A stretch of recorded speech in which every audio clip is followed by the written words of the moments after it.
Sejam muito bem-vindos e bem-vindas a mais um vídeo guia do SIS, o Consórcio de Informações Sociais. Hoje vamos mostrar os procedimentos necessários para utilizar bancos de dados que estão salvos no formato texto, ou TXT, com o software estatístico SPSS.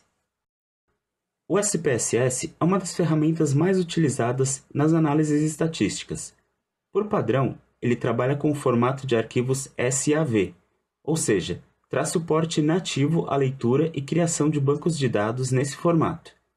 No entanto, é muito comum que instituições de pesquisa e órgãos governamentais utilizem outro formato para as bases de dados que disponibilizam ao público.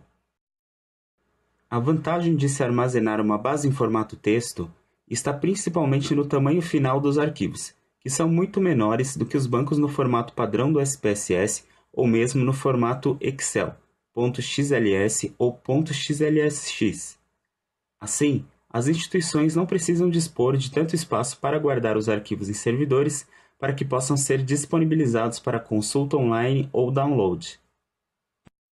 O grande problema para os usuários é que as bases em formato TXT não funcionam da mesma forma que as que utilizam o formato SAV. Esse último formato é próprio para armazenar dados tabulados, enquanto o primeiro não. Isto implica que softwares como o SPSS precisem de comandos adicionais para ler os dados e exibi-los corretamente, uma vez que o próprio arquivo, em grande parte das vezes, guarda apenas as informações mais primárias, os valores, que são os dados em si. Esses dados são organizados segundo estruturas definidas pelos tabuladores.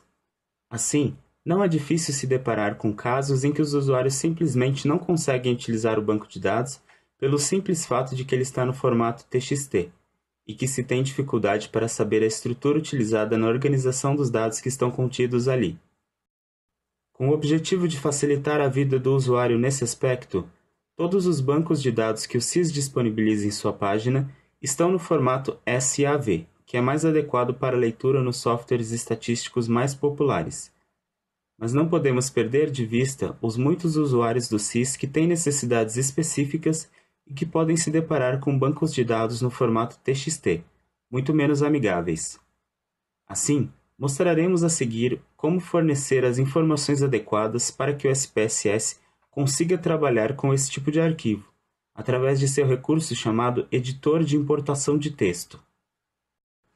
Para demonstrar os procedimentos, iremos utilizar os bancos do website de divulgação de dados eleitorais do Tribunal Superior Eleitoral Brasileiro.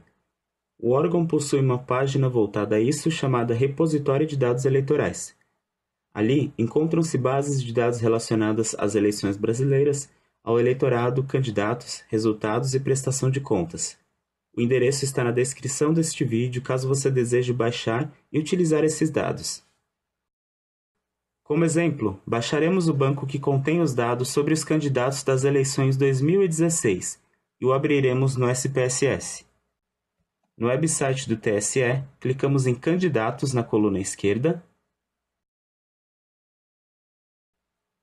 Em seguida, clicamos no link em verde, Candidatos, formato zip, e baixamos o arquivo. É necessário extrair o arquivo compactado antes de obter acesso às bases de dados. Podemos observar a presença de um arquivo em PDF chamado Leia-me, junto com as bases de dados. Trata-se do Dicionário dos Dados, também conhecido como Livro de Códigos, o documento que contém as informações necessárias para a leitura e utilização do banco, neste caso, tanto em relação a parâmetros de codificação quanto a informações das variáveis presentes. Usaremos o documento para referência sempre que precisarmos inserir os parâmetros de codificação no SPSS. Deixamos o PDF aberto e em seguida abrimos o SPSS. Na primeira janela, o software nos dará a opção de abrir algum arquivo utilizado anteriormente, ou nos pedirá para selecionar algum novo arquivo. Selecionamos Abrir outro arquivo e clicamos em OK. Iremos até a pasta descompactada com os arquivos que acabamos de baixar. Para que eles sejam exibidos, é necessário alterar o campo Arquivos do tipo para todos os arquivos. Assim, para o nosso exemplo, escolheremos trabalhar com o banco de dados do estado do Amapá. Selecionamos este banco, clicamos em Abrir e em OK.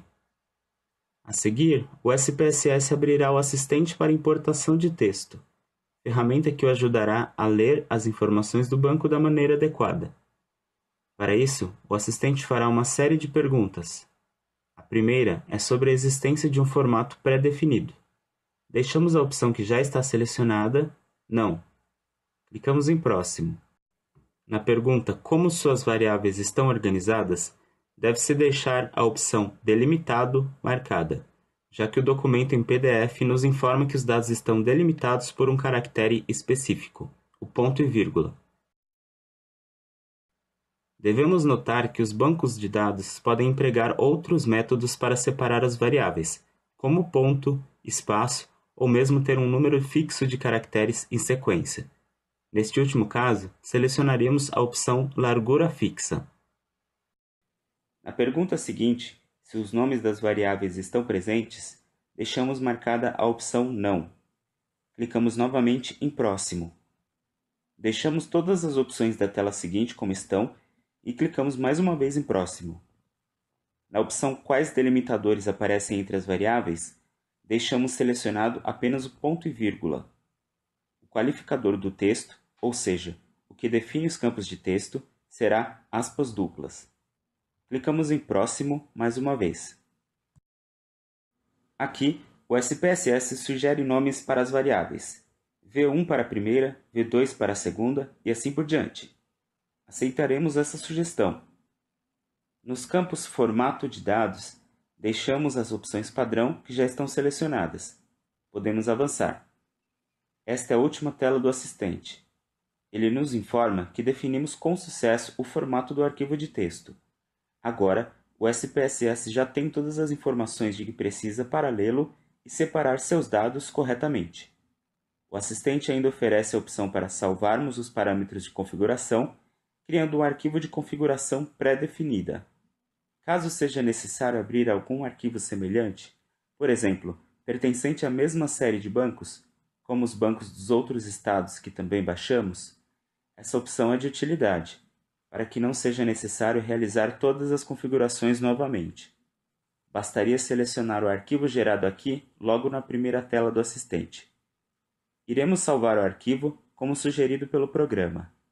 Clicamos em Salvar como e damos um nome qualquer. A seguir, basta clicar em Salvar. O programa ainda oferece a opção de gerar a sintaxe, que seriam as instruções em código para abrir o banco com esses mesmos parâmetros que definimos. Não há necessidade de utilizar esse recurso no momento. Podemos manter a opção Armazenar arquivos em cache localmente marcada. Finalmente, clicamos em Concluir. Se os parâmetros estiverem todos corretos, o SPSS irá abrir as variáveis e os dados desejados. A partir de agora, você poderá manipular os dados da maneira que desejar. Recomendamos que salve uma cópia deste banco, clicando em Arquivo, Salvar como e selecionando a pasta de destino. Devemos salvar com o formato do SPSS, o SAV. Dessa forma, poderemos abrir o banco diretamente sempre que quisermos. Na maior parte das vezes, as variáveis não irão conter informações que as identifiquem, a não ser os próprios dados. Às vezes, é possível inferir quais são as variáveis observando os dados contidos, como é o caso aqui em algumas das que observamos neste banco. Observamos aqui que a primeira refere-se a uma data, a segunda a um horário e assim por diante. Para obter maiores detalhamentos, é preciso referir-se à documentação que acompanha o banco ou ao website da instituição que o disponibilizou. Uma última observação. Alguns bancos em TXT, apesar do tamanho pequeno quando baixados, podem conter um grande volume de dados. Recomendamos que, de preferência, se utilize computadores com uma boa quantidade de memória RAM, 8 GB ou superior, e um processador recente, de múltiplos núcleos, para abrir os bancos de volume elevado, que supõe-se que guardam um grande número de casos, como bancos de pesquisas que abrangem toda ou boa parte da população de uma cidade, estado ou país. Isto irá garantir que o SPSS funcione da maneira correta e não sobrecarregue o computador devido ao alto volume de dados sendo processados. Em caso de lentidão ou travamentos ao tentar abrir um banco, pode ser que seu computador esteja lidando com mais dados do que consegue. Nesse caso, tente utilizar outro dispositivo ou delimitar o número de casos a serem abertos no SPSS, algo possível através do assistente. Mais uma vez, agradecemos a companhia e esperamos que este vídeo lhe seja útil. Siga o CIS no Twitter, assine o canal e curta a página no Facebook para ficar por dentro de todas as nossas novidades. Muito obrigado e até a próxima!